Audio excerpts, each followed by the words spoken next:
I wondered if we could talk first of all about the title of the show. Yeah. What prompted you to choose that title?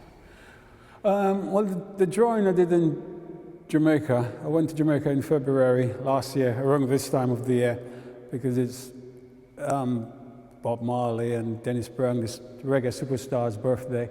So there's lots of parties. So there's someone called Julian Hendricks. He deals in sounds, sonic sounds. He's a professor at Goldsmiths. He came to my exhibition in St. Just, Cornwall, and really liked the exhibition, and he applied for a grant so we can go to Jamaica and draw at the nightclubs like I used to in the 80s and 90s in Dalston. And I thought, this is incredible because I haven't done this for 20 years. So we went anyway, he got a grant, we went, and I did about 50 drawings in the nightclubs in Kingston, Jamaica, and loved it. Came back to Cornwall, and Itchin Scratchin was one of my favorite drawings that I did. I didn't call it Itchin Scratchin then, but so I started doing the painting from the drawing. And then when I finished the painting, I did spend about 5 or 6 weeks making the painting. And Philippa, I've never seen, Philippa is my partner, my wife, which Philippa, I've never seen the painting since I've been doing it, and I've called her to come and have a look and see what she thinks. And she reckons, oh, it reminds her of the Auschwitz, all the bodies after the Second World War. And I thought, oh, strange. And then, so I said, I'm looking for a title for it. I'm trying to get a title for it. And it's Philippa who came up with the title, Itchin Scratchin. But that title, I've used similar title in my other paintings. I think there was one called Dub Scratch.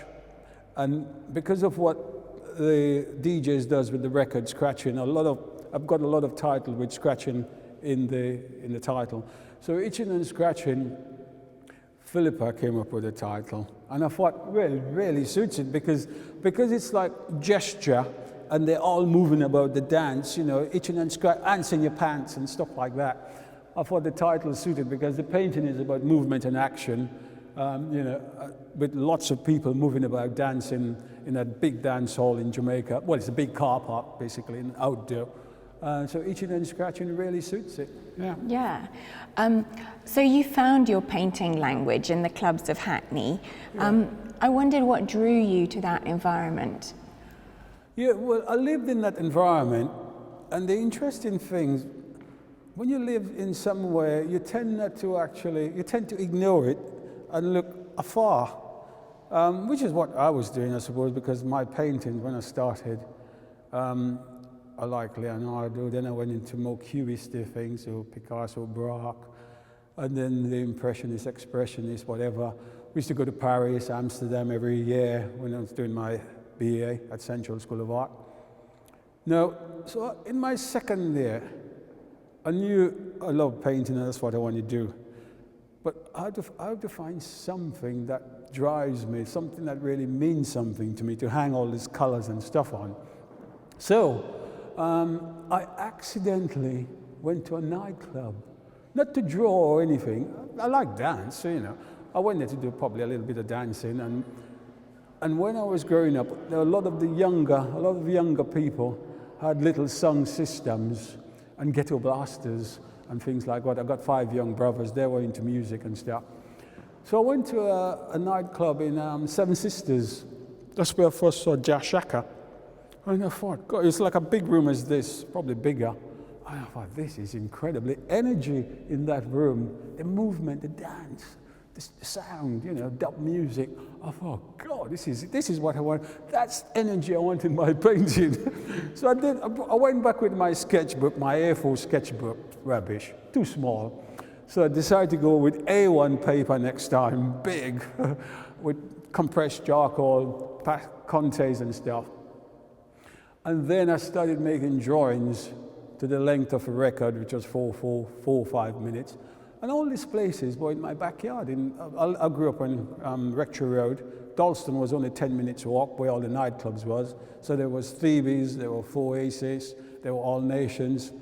So I went to these clubs and started making these drawings, not realizing I was doing a style of drawing called gesture drawing, which is doing movement, action, and expression of what the thing out there is doing, what all these bodies are doing, capturing that energy, the sound, the whole atmosphere of the room. Then I took them back to my studio, and I look at them next day for the first time and realize, oh yeah, this one worked, that one doesn't work. So I'll keep all of them, but I'll use about 4 or 5 to make paintings from. No, so when I started using the drawings to make the painting, I didn't actually realize it at the time, but I was taking something from the community I lived in, and that kind of energy, and to drive me, and it was working, and that's why I suppose I'm still doing it. And it worked because obviously I got into Royal College after Central School of Art to do an MA. And when I went to the Royal College, that's when I started doing really big ones, big, nightclub paintings. Yeah, so that's how it started. And can you describe the process? So you said that it normally that you'll do a sketch during the length of a song, right? Yeah. But you're working in the dark, aren't you? Of course. Right. So how is that? And so are you doing a stroke, a beat, kind of? How does it work? Why it works with this way of drawing, the main thing you need to do is feel what other people are doing. Empathy, what you feel that they're. Because the dark is ideal for that type of drawing. Because you don't really need to see that much. So the sound, so you can hear that, and there's all these bodies in front of you. You got a big sheet of paper. I mean, I can see probably about 10, because nightclubs in those days were very dimly lit. And this nightclub was not like a normal nightclub. It was like an underground nightclub, weed smoking, big speakers. The music alone, it takes you half an hour to get you dub, So it was ideal atmosphere for making those drawings, because gesture requires you to feel what the other thing is doing. That's the main thing, feeling it, not so much seeing it. And you have to feel it in your own energies and then draw. And if it happens, it happens. And of course, so the atmosphere was right. I needed that dark space to bring out that energy, because so the length of so for instance, when a record comes on that the crowd is crazy about, and the whole room it just lights up into energy, and off I go as well, and if it happens, it happens. But you have to give yourself over to that energy. That's all it is, and that's the difficult people have. Is to give everything you've got to that feeling out there, that's feeding you back energy. And when it works, you know it works, you can see it, you can feel it. And that's the beauty about when you see them the next day, because you haven't seen it, you cannot see it when you're doing it. And then you realize, all right, yeah, that one works and that one doesn't work. So it was the right atmosphere to do that aspect of drawing, gesture drawing, movement, action, and expression. You've said that life drawing classes were fundamental, or learning about life drawing was fundamental. Oh, for me, yeah. How did you apply that in these? Why was that so important? Well, any form of drawing. When I went to Central, they had a life room. I was lucky. So I would draw for 2 days in the life room and paint in the studio the next 3 days. It wasn't quite structured. It was structured in that they'll set a pose, and the tutor will walk away and come back in about half an hour, and look at your drawing, how it works, it doesn't work. They don't actually tell you about the drawing you're doing. So I might do line drawing, contour line drawing, I might do some modeling. But if you're a person that wants to do it, you have to do.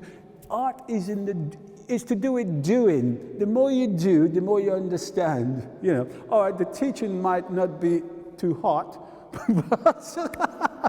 but you are doing it because that's what you want to do, and you're in a place where all the facilities are there.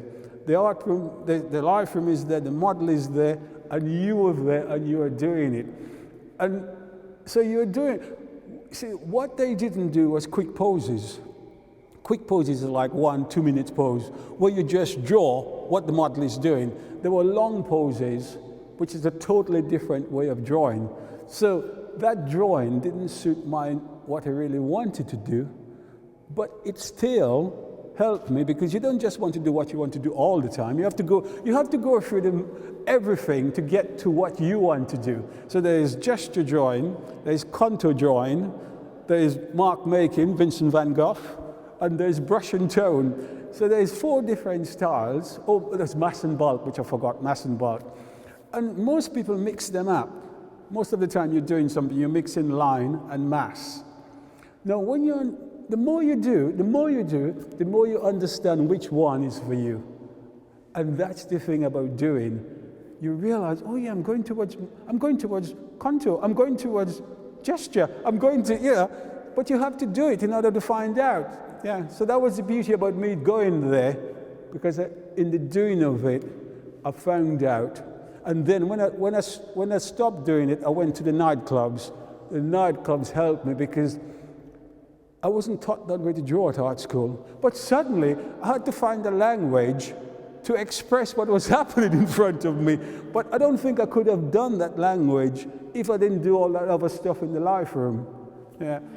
It's amazing, because like looking at some of your works like Night Strobe and Dub Strobe, the light and the beat, the energy has a solidity to it, doesn't it? It's the lines, the diagonal lines of the strobe seem to be more the subject than the people almost, and you've really captured that. Yeah, because the atmosphere in those places, like I said, so there used to be 2 different types of room. There is a more disco, R&B, so there's 2 rooms, and then there's the heavy dub in the basement. So the first room I'll go to, which will be the mosaic ball, strobe lighting, and so because people are not separate from the environment that they're in, the light, the music, everything has to become one. And that's the thing about dub strobe and Itchin and Scratchin. The space, the light, the surrounding, the music, because you're trying to integrate everything into one. And that's the thing about the 2 different spaces. Whereas the basement with the heavy dub, that's very different as well. That's more dark and heavier, less strobe lighting, no strobe lighting, in fact. So you have to, so you adapt to suit the situation that you're in. Yeah. How did the other clubbers, the dancers, react to your presence? Was it hard to be accepted? No, because the main thing about these nightclubs, they weren't like a normal nightclub. Half the people who went to those nightclubs are Rastafarians. So the Rastafarians love art and culture. You're an artist, man, come home and join me and the wife and the family. That type of attitude, which is what you want. So they were very giving energy, because you're an artist, they love that. I mean, some of them will just come and stand in front of me and say, draw me, draw me. And of course you'll draw them, because you're interrupting their space. They're there to have a good time, party and dance and whatever. You'll draw them, but you won't draw them like if you're doing a gesture drawing. They're just, it's a little bit of intimidation, but you'll draw them for 5 or 10 minutes. But they don't want the drawing, they just want to see, will you actually draw me? And it was great. There's only once I had to walk away from a club. I mean, people were looking at me funny, and I had to walk away. But 99% of the time, it was great, and they loved it, yeah. There's real freedom in the movements of the dancers, and I'm really struck by the contrast with the restraint with British society that British society is famous for. Yeah. And I wondered to what extent these dance halls were kind of a haven for the West Indian community to gather in and let their hair down in that period. It was interesting, because that's when I went to those places, I was shocked, because you wouldn't find such a big gathering of that community anywhere else. Probably church, but I didn't used to go to church. But not only the gathering, but they were happy. They were moving, they were grooving. There's freedom there. And I was thinking to myself, yeah. But in the earlier days, like the Windrush generation, they used to do those things in their house, in the front room, because you had your gramophone. But my generation, we took it out to the street, took it out to the nightclubs. And the thing about but you're absolutely right, and that's what I found so interesting when I went to these places, because you always had a negative side, particularly black people, particularly black men, always nothing positive. And when they go and enjoy themselves in their nightclubs, oh, no one wanted to know. This is why no one was interested in my paintings when I was at art school, probably, because I think a lot of them, there's a minority of the Brits who probably knew it and understood it, but the majority probably, otherwise probably they snapped my paintings up by now. That's coming. But no, you're absolutely right, and that's what I like about it. That community with their music, their energy, and that freedom of expression, I was amazed. They were in heaven. And they were young as well. Most of them were like, 20, in their 20s. And that was the beauty about it. And then you go back out there on the street at home, it's like sad. Misery. Yeah. I was also, that brings me on to Brixton Blue, actually, which is also on view at Brixton Underground as a mural. But it's a riff of your 1982 painting, Three Wicked Men. That's it. Which is now in Tate's collection, I know. Could you talk me through who the figures are and what was being represented there? The Three Wicked Men, my brother did the original drawing on an A4 paper. I think it was even smaller than A4. It's like a little sketchbook, his own. And he must have been about 14 or 15 when he did it. And that's the beauty about that age group. They see things in the community, and if they like drawing, they're not making things up. And the only reason I was able to do that painting was because of Winston Rose, my friend who got killed by the police. Because that kind of experience, I was doing nightclub, I was doing the fun side of things. That's the dark side of life. So when I saw that drawing, I just did the burial of Winston Rose in my first year at the Royal College. And then I saw that drawing, I thought, that's Winston Rose again. So I had to take it and redraw it and made lots and lots of drawings about it. But it's basically the three wicked men, the politician, the policeman, and the businessman. Now the Rastaman is the businessman. See, people don't realize Masterminds are smart. Bob Marley, look at Bob Marley, he's the most international superstar in the world, music-wise. This is the Rastaman. See, the thing with the Rastaman is not like the Rastaman is a smart businessman. He's no dumbass. Of course, Babylon, the policeman, whatever. But, so I had the three main dudes, and then I had to make a lot of stuff up in the painting in the background. So the Rastaman sometimes had a suitcase. So I think one of them, he has a ghetto blaster. And sometimes I'll take the Rastaman and have him in a suitcase in the background, beneath the lamppost and stuff like that. So I had to do lots of different construction to make the painting work as a street scene at night. I mean, the one I'm doing for the one I did for Brixton, for instance, I brought music more into it with the speakers, and I had sort of a DJ in the background and stuff like that. And the title Three Wicked Men came from a reggae song Jazz Shaka used to play all the time. So I didn't make it up, it came from an actual reggae record that, I forget the name of the group. So it's from a reggae song, Three Wicked Men.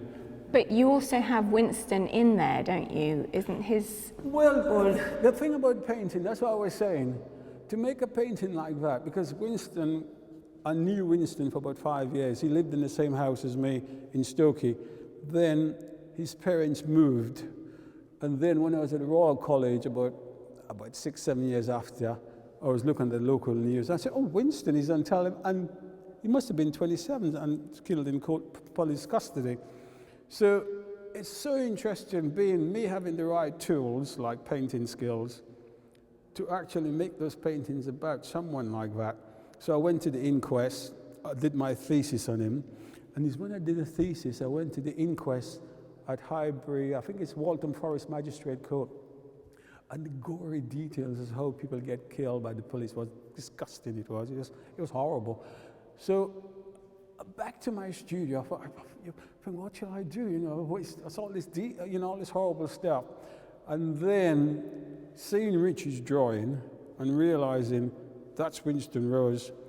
So Winston Rose becomes the Rust. So he's adapting all these different characters, that transformation of different things in one character, the Rastaman, the businessman, Winston Rose. But I would never have been able to produce that painting without the experience of Winston Rose, because I did that painting 3 weeks in Manoise Royal College in the second year, and the studio had to be empty because I was, it's spooky having about 3 or 4 people in the studio making a painting like that. So in the summer, when everyone goes away, you're allowed to come back in if you want. No tutors, no student. So I had an empty studio to make that painting. Yeah, for 4 or 5 weeks, yeah. Several of the paintings in this show are done following a visit to Jamaica. Yeah. And I wondered how the experience of Jamaican dance halls differs from the Hackney ones.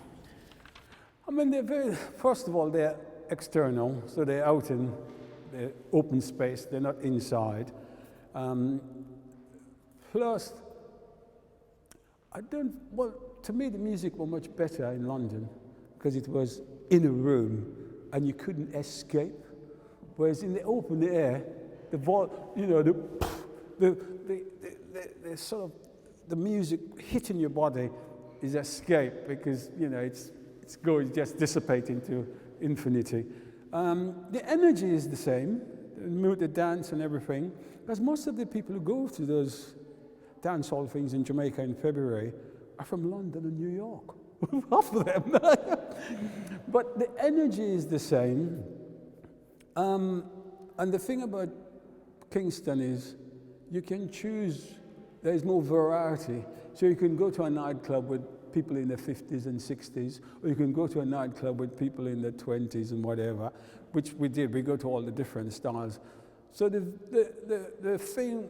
big difference, I think, is they're outside, so they're in a big garage, car parks and stuff like that, and it's open air. People perform more in Jamaica because a lot of them are performing with some implement, might be a mobile phone, so they're dancing with something in the dance hall. Look at me, type of thing. But seriously, they have stuff that they dance with, but the energy is still there. The energy is similar, yeah. And what proportion of your sketches lead to paintings? I would say easily 50-60%. Really? Probably more. The thing is, if you give yourself over to something and do it, it's amazing because some of these drawings, I've done them in the 80s and I still have most of them. Well, Stephen Friedman has got most of them now. I look at them. That's why it's good not to throw anything away when you've done it like that, because you do things and you don't realize what you have done, and you look at it 20 years time and you go, yes, I've got it. And sometimes less is more. And when you do something in 3 or 4 minutes, because it's an energy and it's nothing to do with knowledge, because knowledge gets in the way. It slows you down. You're acting upon your raw impulse. It's like being out there in the savannah. Lions, tigers are coming for me. Where the hell do I go? You're making such sharp decisions, faster than anything. And those drawings, you look at them years after, and you realize, God, yeah, I captured. How could I get that into paint? Well, that is a question. How easy is it to recapture the energy of a moment, sometimes years later? I know. Yeah. That's the thing, and that gives you the energy to carry on because you still haven't done it. You got to keep going. Do you play music when you work? How important is music? I listen to Dub Siren now on the net, Jamaican thing. They will do brilliant music from the early ska, reggae, dub. Because I've got all my records on turntable, but I just haven't got the time, because I'm painting. By the time you get the record out and it's covered in paint, so Dub Siren is great now. You get it on your phone and you just put it on Siri on your, your special speaker. While you work. Yeah. And they do they're very good. No one talks, they just play music. Yeah. And so you moved to Cornwall in 2016. That's it. Do you find inspiration there for your work now, or are you drawing on sketches that you made in other places? The thing is, what you have to realize, once you find something that feeds you energy, it's all within you. So when I went to Cornwall, I thought I'll do some painting of my local beach. So I went to Porth Town, and I drew like I was drawing in a nightclub. The drawing is interesting, you know, half an hour. Then I went back to my studio and started doing my local beach, Porth Town. Painting was about that size, 2 meters. And I wasn't getting anything from that painting. I wasn't feeling it. So I thought, what the hell can I do with this bloody painting? I stick the 3 wicked men on it. So I superimposed the 3 wicked men on top of the beach with all the people behind. And suddenly the painting came alive. I thought, I'm neglecting myself. It's all here. It's all in me. I don't need to go to the Cornish beach. If anything, I could go back to the nightclubs or something like that. But yeah, so the energy, once you realize it's in you, and you just have to sort of, you've got everything there. So if, like going to Kingston, that was good, or going to a London nightclub. Once you realize where you could get the energy from to keep feeding it, it's fine. But most of it is in you already. So I stopped that Cornish painting, back to the nightclubs. I even went back to the West Indies. I did my pets, the woman who brought me up on the veranda, me reading. Yeah, it's just finding out what you have to do, because putting the painting, if it isn't moving you when you're doing it, you're not feeling it, you're not at one with it from your inner soul. There's no point, you know, because then people will see that, you know. Well, you know, you're just doing a bloody surface painting. So what does Cornwall bring to you? The beauty about Cornwall is I don't get interrupted by all the Londoners and my bloody family. Quiet. The light is amazing. You can see a lot of these paintings, they got a silveriness in them. But Cornwall, the spirit of Cornwall, see, there's a spirit of Cornwall. It's an energy. And the energy comes to you if you're open to it. It doesn't have to be a beach. No, it's a bigger thing that people forget about. Being in Cornwall, being with that open space, feeling that energy that comes into you, and then you go to your studio and you're at one with it. But the light in Cornwall, and that was the beauty about me going to Rome as well. When I went to Rome, I didn't realize how different my colors were. I painted 2 years in Rome, and when I brought them back to London, and I look at a London one and a Rome painting, I was shocked.